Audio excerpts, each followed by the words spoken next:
All right, so tonight we're going to talk about hygiene compensation. And let me just review with you quickly our agenda. We're going to talk a little bit about, is profitable hygiene still possible? How to tie compensation into high quality patient care. We'll explore some hygiene compensation models and give you some tips on, if you're implementing a new compensation model, how to do that with success. And then give you some insight into some pitfalls to avoid, some things that we have seen that you'll want to keep a lookout for in order to avoid those. And then stay on to the end, if you will. Those of you that are attending live, we appreciate everybody who registered. We had over 200 people register for this, which is awesome. And for those attending live, we're going to send you an email, just those that were here tonight, with a couple resources that we'll mention during the presentation. And then we're also at the end going to share with you a special offer that we have if it's of interest to you and you're looking to explore kind of the potential of your hygiene department. So stay on till the end. We're going to try to get through this till 8. There's a lot of content here, and I anticipate we'll have quite a few questions. So, if we go over a little bit, we're willing to stay as long as you guys want to be with us, but we also want to honor and respect your time. So, one of the questions that we get a lot now is, is profitable hygiene still possible? It's no secret that over the last few years, our industry has been under several stress points, right? And one of them is rising costs and decreasing reimbursement.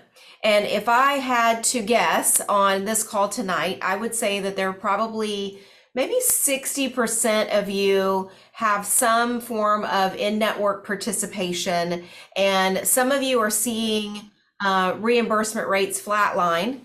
Some of you may have seen them drop, and some of you, because of maybe your just sheer, negotiation skills and tenacity, may have seen some increase in some of your reimbursement rates, or maybe you employed a great consultant that helped you do that.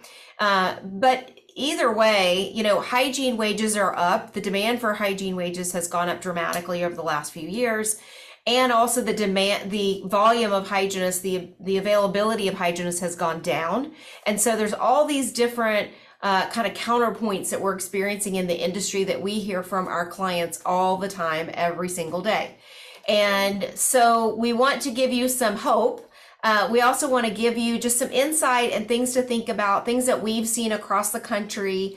And I would say what you're seeing this evening with regards to where everybody's from is a great representation of our client base, as we have clients in almost every state, or we have worked with clients in almost every state over the last almost 20 years. Next year will be 20 years for Inspired Hygiene. And so we've been able to get some great insight. We certainly don't have all the answers, or we haven't done all the math on every one of your situations, but we know people that can help you do that.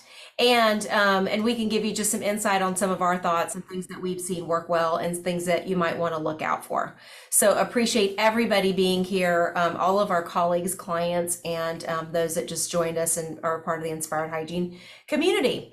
So as we talk about profitable hygiene, we look at this industry benchmark that has been kind of a mainstay, I will say, for at least 20 years since I've been in this. I learned this from my mentors and from the dental CPAs that we have worked with over the years.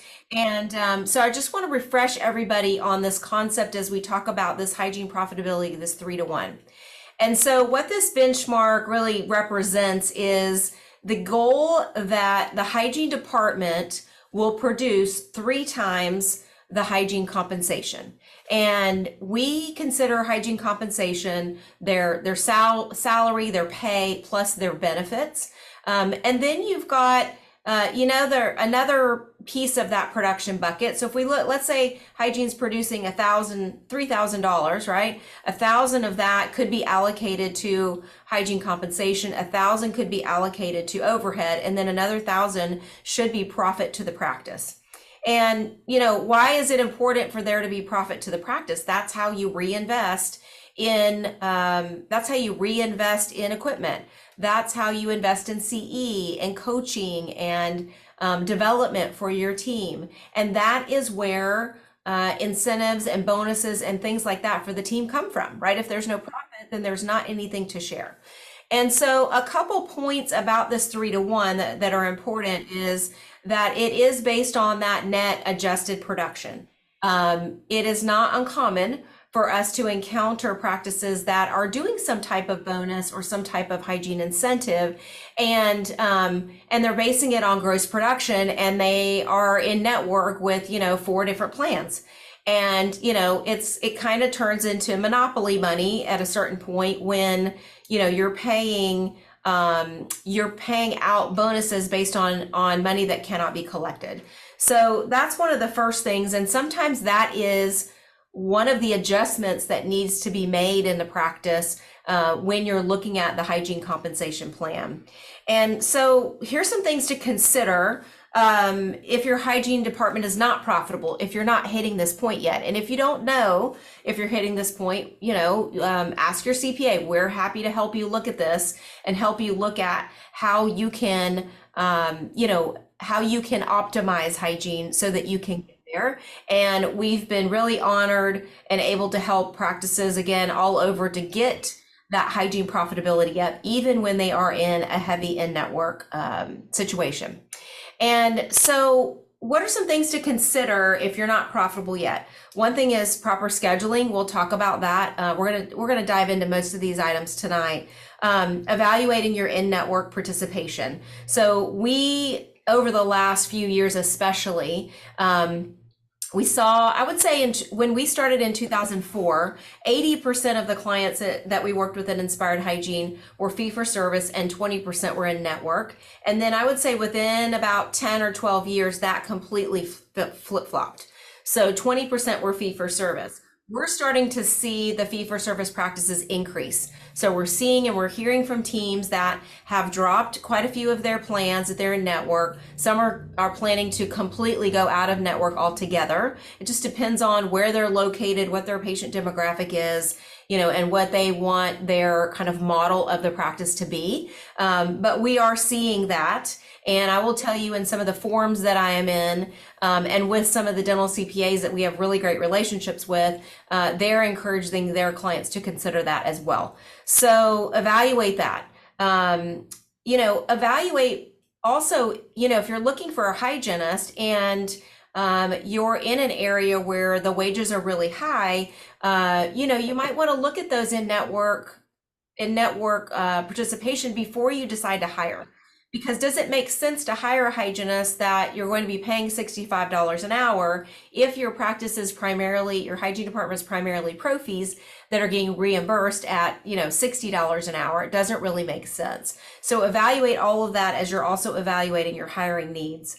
The service mix, we're going to look at that. Are you very pro fee heavy? Are there areas to expand services in hygiene? That's a huge area to increase and impact profitability. And also there are other ways that hygienists can contribute to the practice.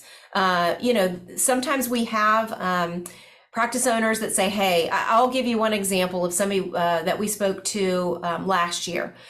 Multiple location, group, heavy in network. In fact, that was their practice model, is they would accept just about any plan that the patients were in. They wanted to be of service in that way to their community. And he said, you know what, right now we're at 2.2 to 1. And my goal is to get us to at least 2.5 to 2.6 to 1. And I'll be happy with that. I will feel like we've made some progress. So in some situations, they may not get to that 3 to 1, but making any progress is better because it is still driving some profit to, if they're over 2 to 1, then they're likely covering their overhead and their compensation, and they're driving some profit to the practice. And what they also know is that their hygienists, if they are very well calibrated and they are empowered, that they can really also help drive production to the doctor's schedule as well. So, they're looking at this and trying to be realistic, and certainly that's one way to look at it. What I see over the next 5 years is a real diversion of different types of hygiene teams and the way hygiene is practiced in different organizations. I will tell you that there are changes happening in legislation with regards to hygiene licensing, also with regards to dentist licensing and license portability. I think that's a good thing. I think license portability is going to help our industry with hiring because it's going to allow obviously people to move from state to state easier, and hopefully keep hygienists in the profession when they are moving, because I've met a lot of hygienists that said, you know what, I move a lot with my partner's job or for whatever reason, and it just wasn't worth it for me to go through all that trouble to get licensed again. California is putting in some changes with their licensing requirements, so be sure you look at that. I expect there are going to be possibly multiple levels of licensing with in the dental hygiene profession over the next 5 to 10 years, in addition to the the mid-level providers that has worked in some states, and some states it hasn't worked quite as well. But one of the things that I see is it's either going to be a race to the bottom, right, with regards to how are we going to afford these hygiene wages. It's going to have to be just increasing volume of patients. And instead of really carefully looking and strategically planning on how to increase the impact of the hygiene department and the service mix, instead it's going to be the easy knee-jerk reaction of, well, I guess we have to just see more patients. And there is a way to see more patients and still give quality care. And there is a way to see more patients and reduce the diagnostic the value, the quality of the diagnostics coming out of the hygiene department, reduce the quality of the hygiene visit, and burn out hygienists, patients, and dentists. So, there's a way to do either of these. And what I see is either of those practices are going to go to hygiene as more of a loss leader, right? Where, hey, we just need to get these patients in the practice, and hygiene is the draw. These types of hygiene departments are very prophy focused. They tend to not have a high awareness of perio or the oral systemic link and the just kind of overall health component of dental care. They tend to have a limited service mix. So again, prophy x-rays, maybe a little bit of fluoride. Actually, the loss leader, if the volume is high enough, it can be profitable. But very often it's not, and it often leads to burnout, and there's no time to update protocols and really incorporate new services and things like that, and it tends to be reactive and very pay focused. What we hope to see is more of this legacy lever, more of these hygiene teams that are really building a wellness focused model within the practice that can leave a legacy of health and wellness in their community. Not just perio, but inflammation in general aware, very aware of the patient's medical history and how that ties into their oral health as well. They are always looking for additional services that benefit the patients, and they're really driving practice growth. And when there is that growth-minded model and really culture within the practice, it's very energizing, right? And they're continuing to learn, they're proactive, and they're really focusing on results. So this is where I see hygiene departments maybe vary.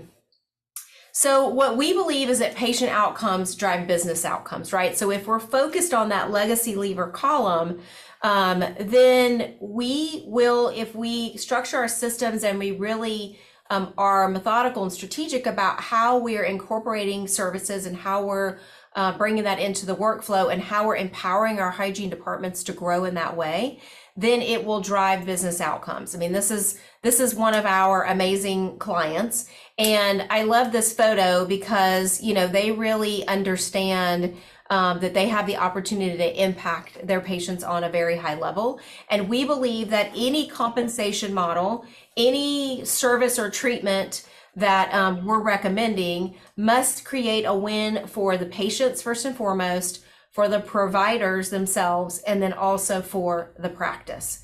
And so, we look at what does that take? What does that take? And it really takes expanding the roles of the dental hygienist.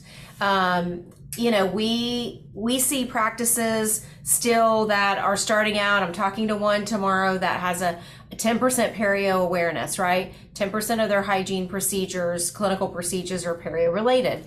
And that's pretty low, but they're willing to grow, right? They know that they are looking for support. They're ready to grow. They're ready to have, Inspired Hygiene help them get to the next level. And it really is expanding that role of the hygienist from things like adjunctive care for non-surgical therapy to reparative treatments to stop early decay that are hygiene driven. And we have, and I'm sure there are a number of you that are on this event tonight that have hygienists that are contributing to, they go and get their phlebotomy certification and they're doing blood draws for platelet rich fibrin for implants and bone regeneration, all these different things. So hygienists can screen. We teach a course now called life-saving screenings. And it's really, you don't have to look very hard to see how the hygienist can really contribute to these life-saving screenings and also ways that really grow the practice. So it is all about expanding that role of the hygienist. And when we're looking at compensation in this context, and we have difficult conversations maybe with a candidate that's asking for more than what we would expect, I think that this is where maybe our mind could go. Is like, okay, so if this is where we're going now with compensation, then where can we go with the role of this hygienist in our practice? And are they open to learning and growing and bringing the value to the practice that matches the compensation that they're expecting? I would say the other thing is, again, looking at alternate models for scheduling. The assisted hygiene model is one that can be done very well with high quality. It doesn't have to be the, run them in and run them out and pack them in. It can be done in a way that increases patient volume through the 2 hygiene chairs, but also maintains that high touch feel and the adjunctive services that, help increase the service mix and the profitability. And then obviously, our tried and true blocking for procedures. And I would say, a lot of you are probably like, well, that's great, Rachel, but like, we can't even get patients in until April. Like, how are we supposed to accommodate that? And I would say, just start where you are, right? So you may not be able to get an ideal block schedule in today, but if we keep waiting month after month after month, then it's going to be 2025 and we're still not going to have it done. So I would say, look where you can find some light and start making a strategic plan for how you can move to, controlling that schedule better and really identifying, how can we serve our patients at a really high level by reserving time for those priority procedures. I would say the other thing too, as far as tying compensation into high level care is, again, having that proactive approach to periodontal diagnosis and treatment. I'm just going to plant a little seed for you here. I'm not going to spend any time on it, but many of you on here have been through our Perio Protocol boot camp, and we're going to be opening that up again for purchase on October the 13th. So, go to periobootcamp.com. If you don't already know about that and you're interested, check out what it's all about and just put your name there and we'll let you know when it's going to be opening and when it's available for purchase again. And this is a great, a great foundational start to developing your Perio protocol. All right, before I jump into the hygiene compensation models, Jennifer and Emmy, is there anything that you'd like to share? Yeah, thanks for dropping that link there, Jennifer, to the PPOB landing page.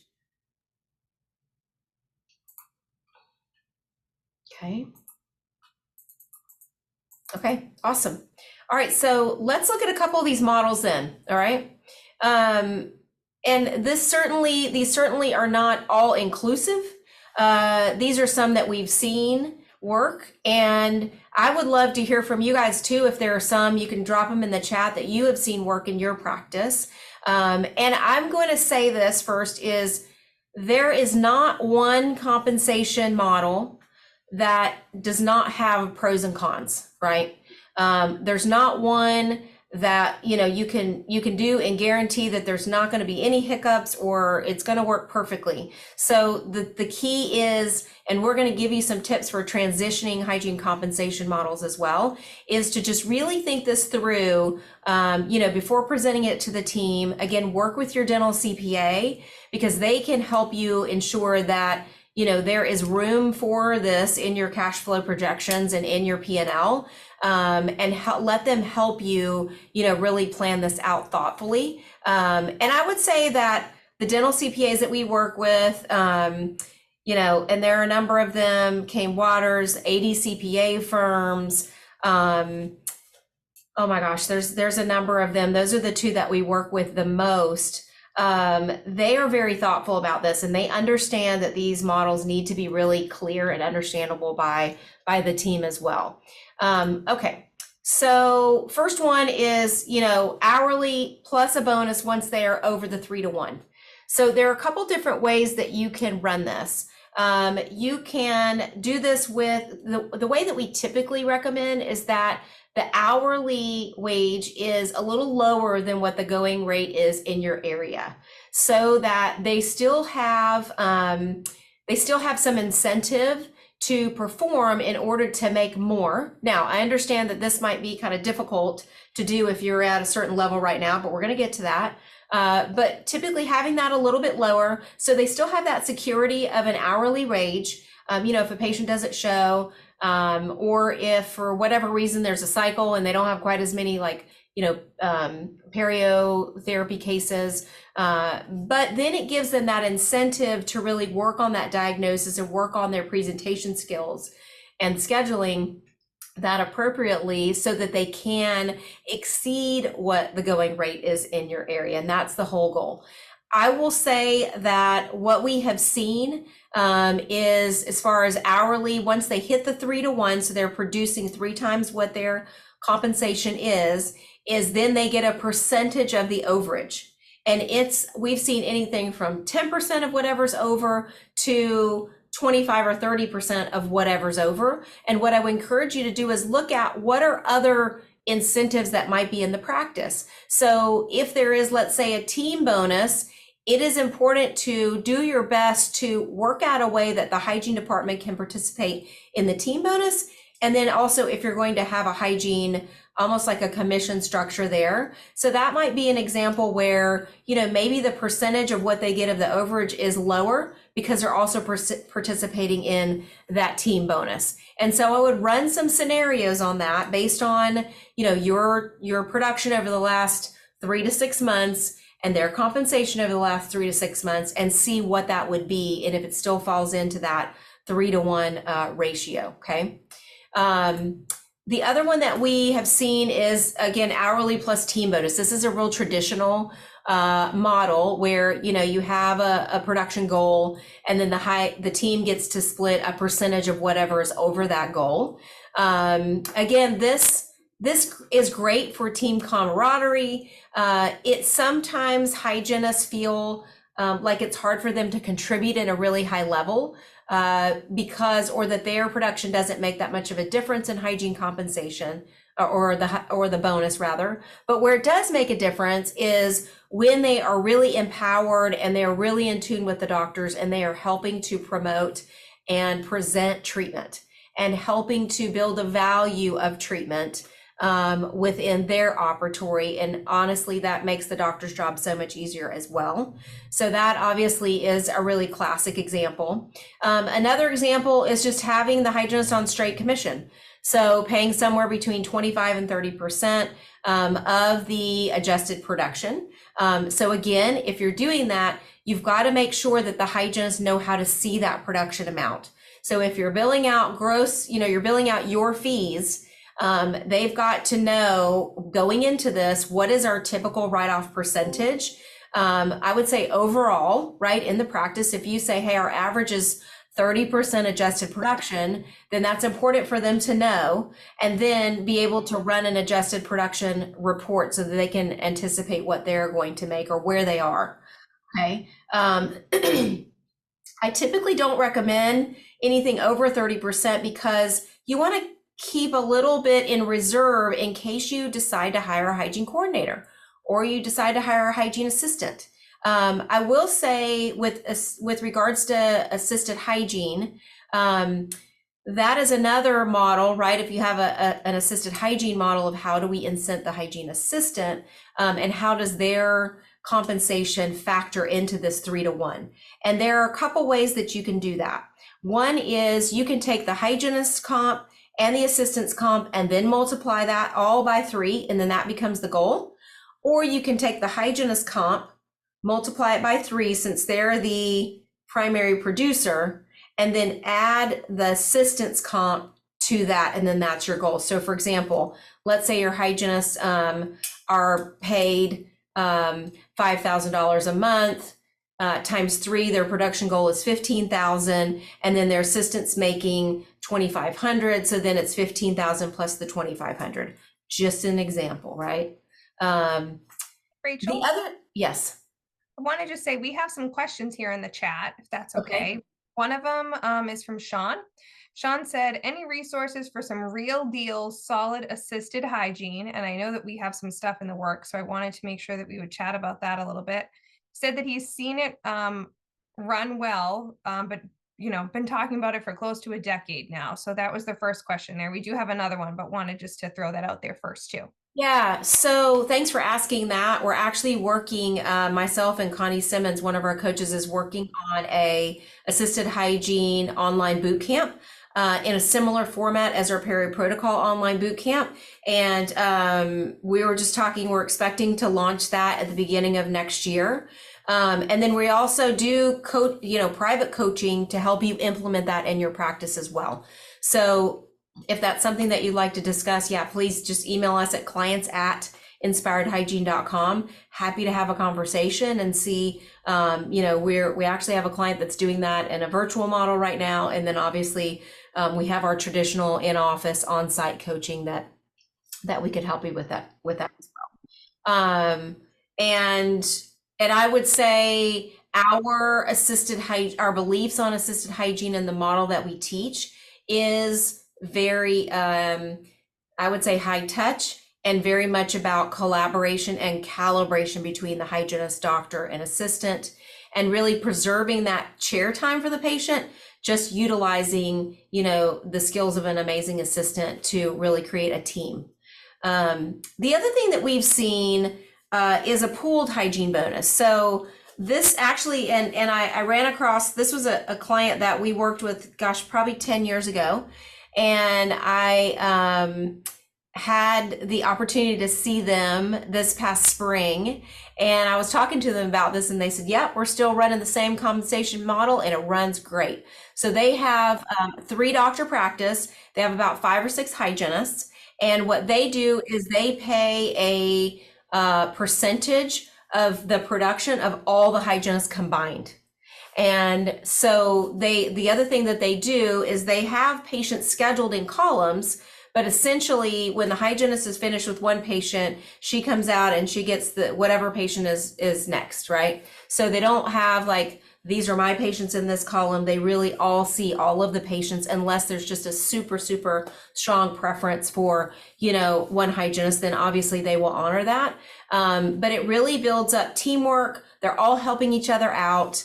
When we're looking at scheduling, scaling, and route planning, they're not tempted to kind of hold on to it because they know it's really in the patient's best interest to get into whoever schedule is available. They are all trained the same. That was one of the things that we did with Inspired Hygiene, is really helped calibrate them. And when a new hygienist comes in, that person is paid hourly for a while until they can really train and vet them and then bring them into that pool for that. So that has worked really well for them, over the years. Tiered bonus or tiered hourly increase. This is something we've also seen work in clients' offices is if they want to, maybe they want to participate in the team bonus, but they want to give their hygienist increases based on performance. Then what they'll do is they'll base their production like on the last, let's say, 3 to 6 months, and say you've been performing at this level, so we're going to raise you to here. And again, they're keeping it in that 3-to-1, right? We're going to raise you to this level, and then if you get to this next level of production for 3 to 6 months, like you determine the time period and make it very clear what that is, then you can move up to this level. Okay. So that's something that, to consider. The other thing that you might consider is like a flat rate bonus. So let's say that they produce a certain amount for a quarter, then they get, a flat rate instead of a percentage. So maybe, if they exceed their 3-to-1 goal, for 3 months, then they have I'm going to just say like a $1,500 bonus or a $2,000 bonus or something like that, that you would have to do the math on what does their goal need to be and make sure that that's covered right in that amount. Okay. Real quick, we have two different questions in here. So one of them is based around state working commissions, right? If you can do that by state. So I replied in here, you really have to check with your CPA and HR representatives in your state. Every state is different. Some do not allow 100% commission. You have to have a base rate. So you really have to check to see what you can do with the pay requirements in your state. The other question that came in is from Arnold. With regards to benefits, if RDHs are on a percentage compensation model, I'm assuming that they are not eligible for PTO, sick, or vacation time. I would say not necessarily. I mean, there are some that do still acquire that. Jennifer, do you have anything specific you want to contribute to that? Yeah, and I think regardless of what their pay is and how you pay them, their benefits, sick time, how they accrue that is two completely different things. So their sick time, PTO, vacation, again, you always have to check with your state. Every state is different, but those are usually based on their hours worked. It has nothing to do with their pay rate. So just want to make sure that you check that. But yes, they would still be eligible for that if you have that for everyone else in your office. Yeah. Yeah. And I would say too, that's important. The two reasons why people change jobs, and this is through the multiple dental surveys, right? ADA Dental Post, the ADA Health Policy Institute, is pay and culture. And so one of the things that we've seen is, the client will call and they're like, the hygiene department just doesn't seem to be participating as part of the team. Well, sometimes it's because they don't get benefits. They have a completely different pay structure. And by the way, they're over in this other wing of the practice where they really don't even get to like communicate with the team. So I would say the more that you can ensure, even if they have a different pay structure as providers, right? Your associates have pay structures as providers. And you have some associates that go into their office when they don't have patients and they don't socialize. And that doesn't create a good culture for anybody. So I would say the more that you can keep the team integrated, the hygiene team integrated into the culture and what's happening with the rest of the team, the better. So Jennifer, to your point, yeah, those are two different things. And having a team member that has percentage-based pay does not prevent them from having additional benefits. You just have to really look at the whole package and work that out. Correct. Yeah. And we have time for one more question here. Emily had a great one, and this comes up a lot. I know it has previously for me too. So she was asking if anyone had an in-house membership plan. The one that she has in her office, preventive services are under in the program are $0. What is the best way to track that? Yeah. Rachel, what are your thoughts on that? Yeah, so here's what we've seen is we have seen, and it gets tricky to track that, I will say that. But what we have seen is practices allocate a certain dollar amount to those appointments and then add that back in to the hygiene production, because the patient has paid the practice, right, for those procedures. It just hasn't been billed out and credited towards the hygienist. So that's one thing we've seen. I don't know. I'm wondering, Emmy or Jennifer, have you seen anything different?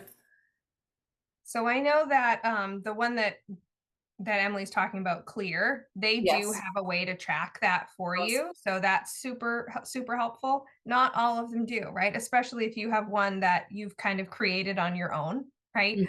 Mhm. So you really just have to make sure that you have a system in place to do that. Because your team is they are working towards that, right? So you're just gonna have to figure out what that dollar amount is.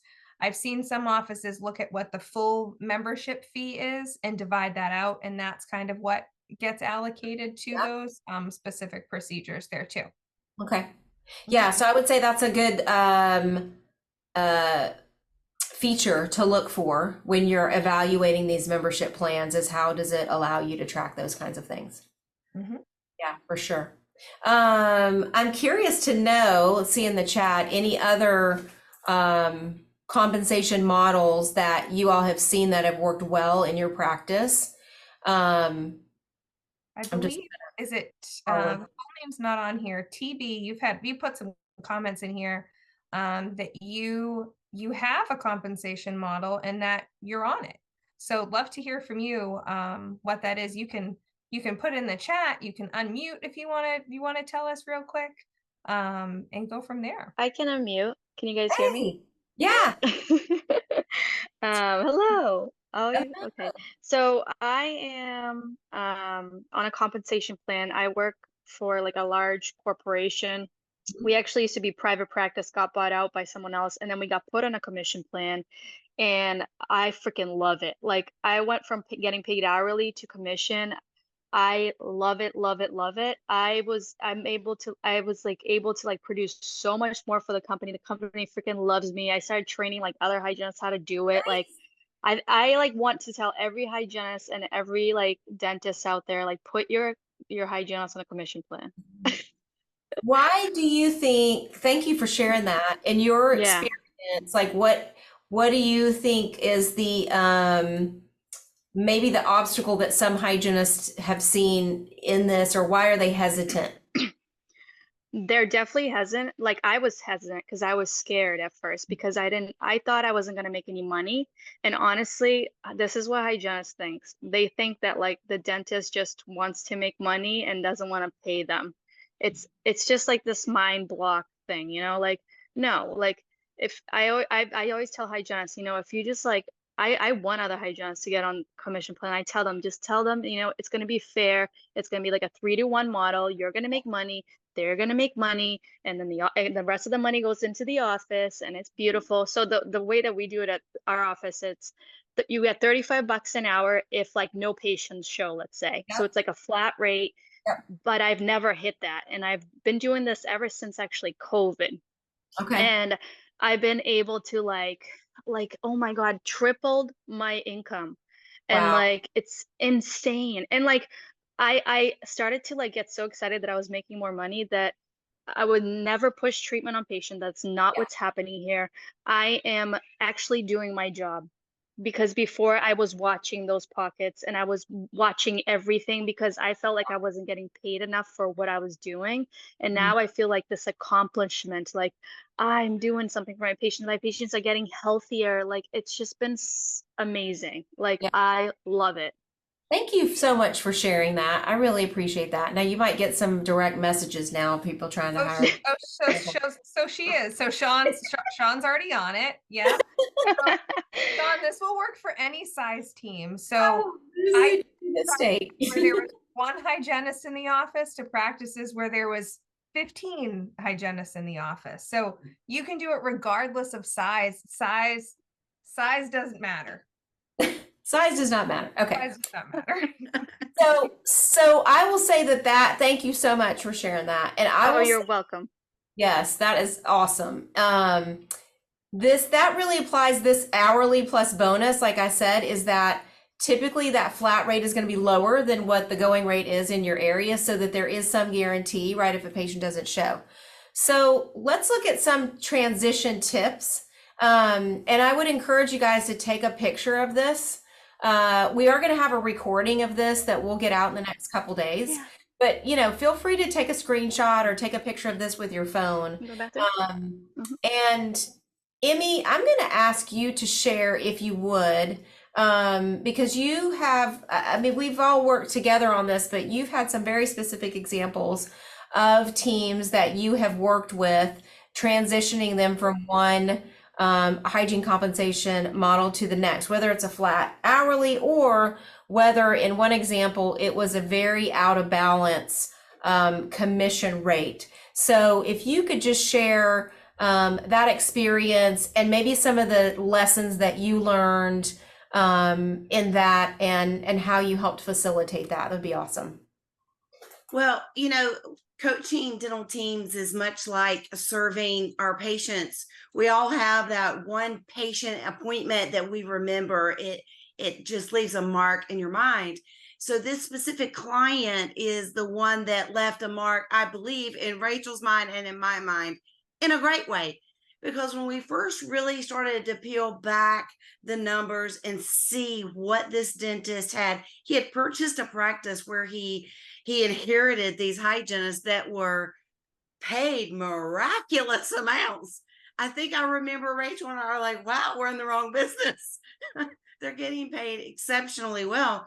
But when we really broke it down, they weren't producing. And one of the things that we believe is it's got to be great for the patient, of course. It's got to be great for the providers, and it has to be great for the practice. This was off balance. So it was great for the providers, but not great for the practice. So what we did was we created a team approach for a tiered system. Now, what I started doing is working specifically with the doctor. He was afraid, and TB it was. Thank you for saying all the right things. TB is absolutely right. The first thing that a hygienist or a hygiene team is going to think about is fear or anger, right? And really, if you pull back that anger, it's not anger. It's the option of possibly losing their perceived value as a healthcare provider. So when you can kind of peel all those parts and pieces back, then you've got to get super clear. First, the doctor and the team and his leadership team, we got clear on what the system was going to be.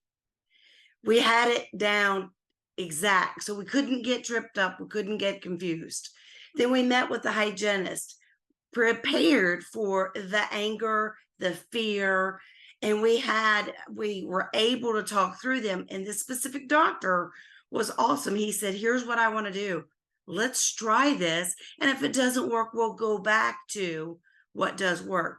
Well, I was confident it was going to work, but I have to admit, this is that client that you're really leaves a mark. It was a very high number that they were getting paid.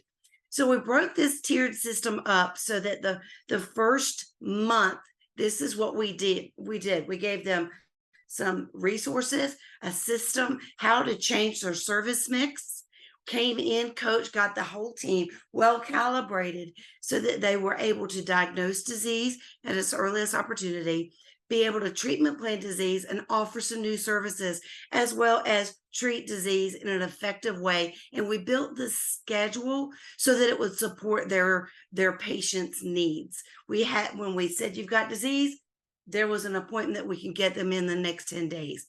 The end result was we went month by month by month. So expect that this tiered process is going to take time. Give it the time it deserves.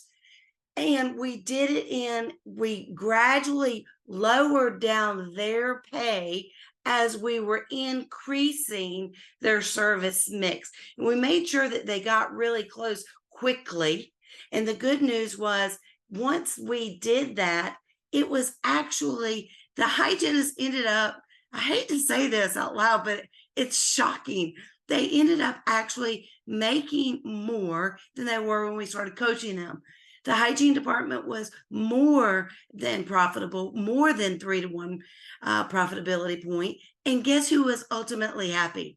The dentist and the team. They're still there even now. I think we coached this team 7 or 8 years ago, and they're still there. So the good news is you can do this. Even the one that we were a little nervous, it's going to be a big stretch, but we were able to achieve the goal because we all got clear and we all worked together, and we made sure everybody could understand what the process was going to be. Thank you for sharing that. Yeah. So, and the doctor really approached us, when he engaged with Inspired Hygiene and said, "Hey, like this just is not sustainable." It was, well over the 30% mark, and it included the doctor exams as well. And so there were we just took a very thoughtful approach, and Emmy did an amazing job helping facilitate that for them. So some tips, like this is touchy, right? Now, I think it's important though to approach this, if you're considering this, with some level of excitement of like, hey guys, I think that we have an opportunity to really actually elevate our patient care and elevate your income opportunity here. And so I want to make a proposal. And I understand if you're a little, nervous about this at first, but just hear me out. I'm going to work on this and make sure there's, it's something really clear. Or I have worked on this.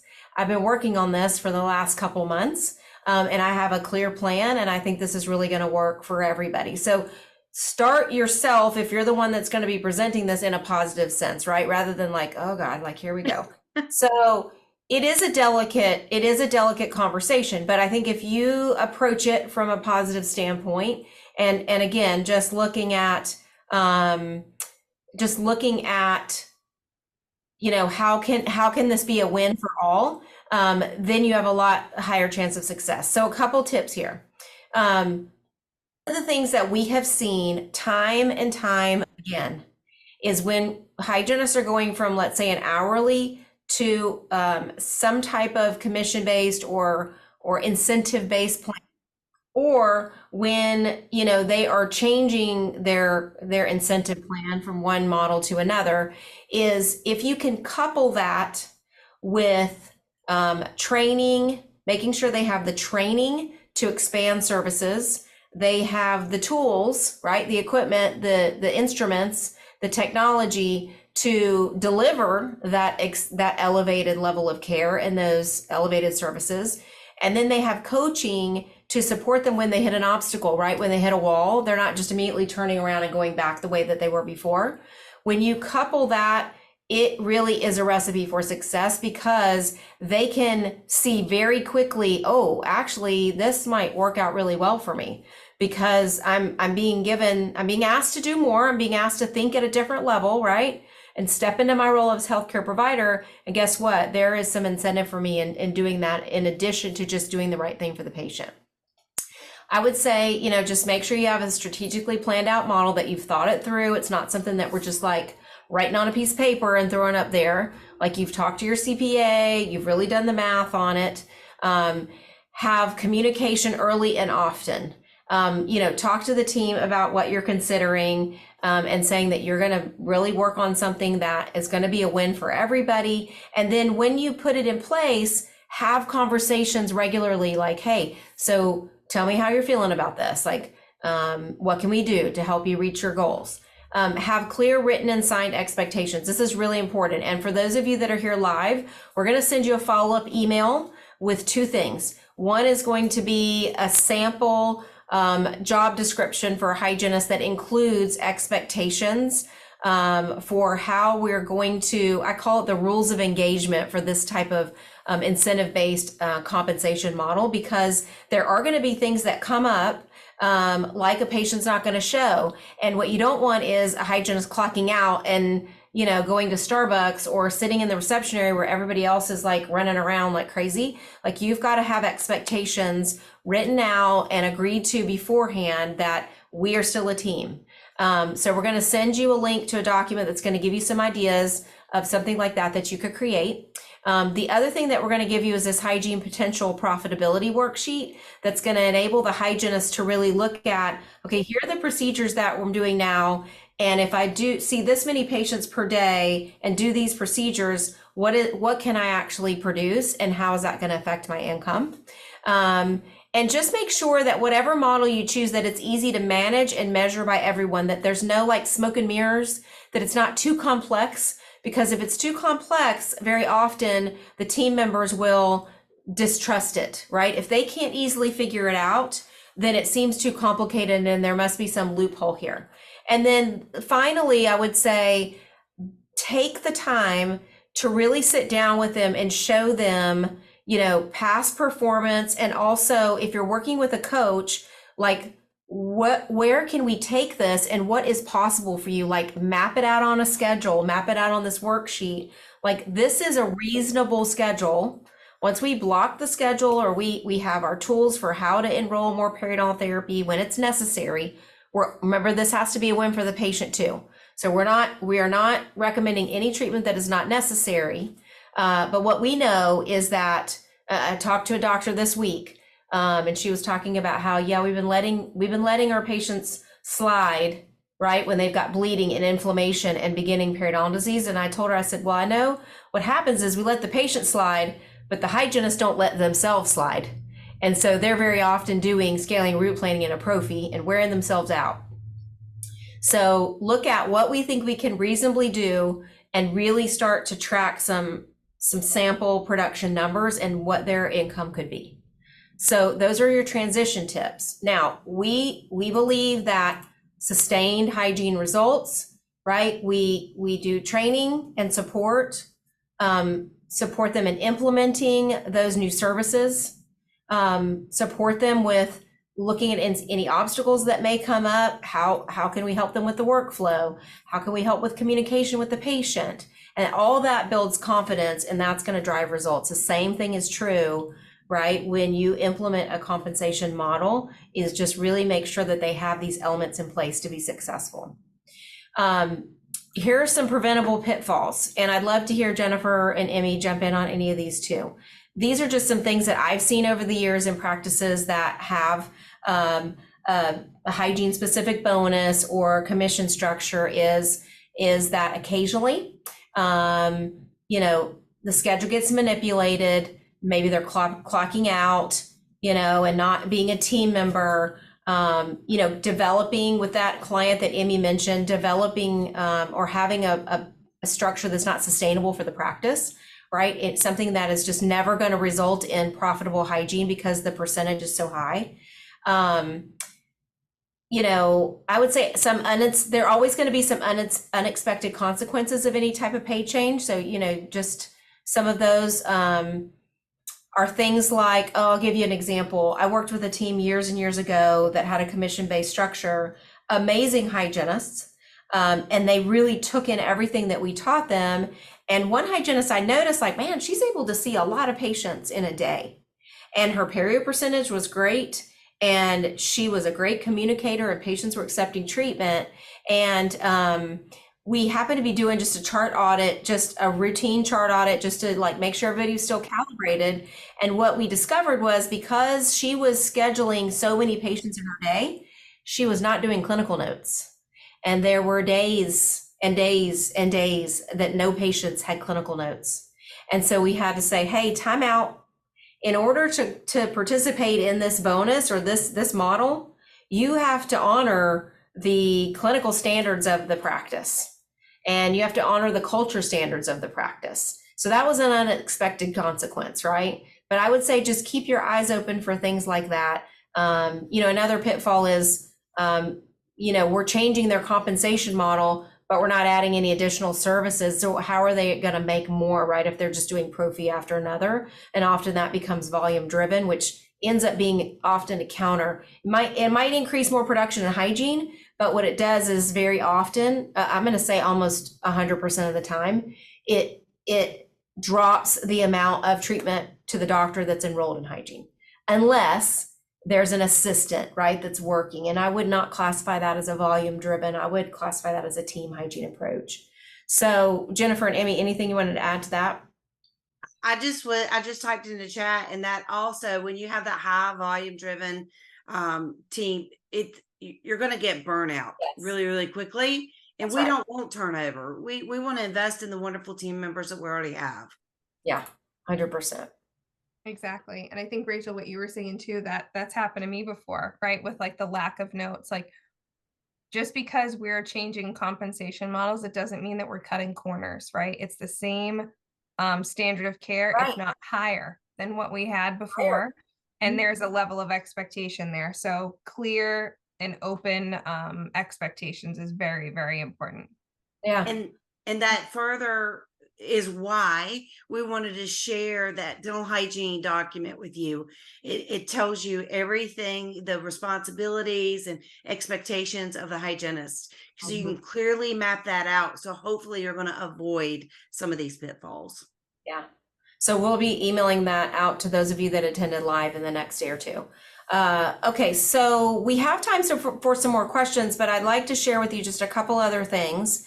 One is our hygiene growth roadmap. So we have a special offer. I'm not going to spend a ton of time on this and make it awkward. I'm just going to tell you what we have, and then you guys can decide if this is a fit for you. So this is again a deep dive analysis of your hygiene department that we have been doing for almost 2 decades now with our clients, and every coaching client goes through this as a baseline. We also offer this as a standalone, like a first step into seeing like, what is the potential of my hygiene department? What services might we increase or add, to what we're already offering? What are we doing well, and what could we be doing better? And just getting an outside eye on your hygiene department. And then we give you action steps that you can implement yourself. There are several practice management coaches on with us tonight that we're great friends with. They can help you implement some of those things, or you can work with Inspired Hygiene. And so we're going to do, for the first 5 that email us at clients@Inspired Hygiene, just put hygiene growth roadmap in the subject line. We're going to give you a promo code for $500 off of the hygiene growth roadmap. So it's normally $2,600. We're going to give you $500 off of that for the first 5. And that's going to expire on the 22nd. So on Friday. And we guarantee that we can identify at least $100,000 in growth potential. And that's not like, hey, you can sell $100,000 worth of mouth rinse. Like, there's nothing wrong with that. And we believe in, providing quality products, but that's not what the roadmap is. It's actual procedure-based, service-based growth opportunities. And that includes a virtual chart audit, a scheduling audit, and a very thorough report that we review with you. And then if you decide you want to go into coaching, you can apply what you've invested in the roadmap into coaching. So that's available for you. You just email clients@inspiredhygiene.com and say, I want the roadmap. And we'll get that to the first 5. Of course, anybody else that wants that after the 5, we're happy to do that for you. We're just going to offer that savings to the first 5. And then we'd love to just have a conversation. If you're interested in learning more about what we do, seeing some of the results of our clients, we would love to have, a casual 30-minute conversation. I would be having that with you, and would be happy to do that. So if you want to just take a screenshot or scan this QR code just to book your discovery meeting, would be happy to do that with you and share with you how we can help.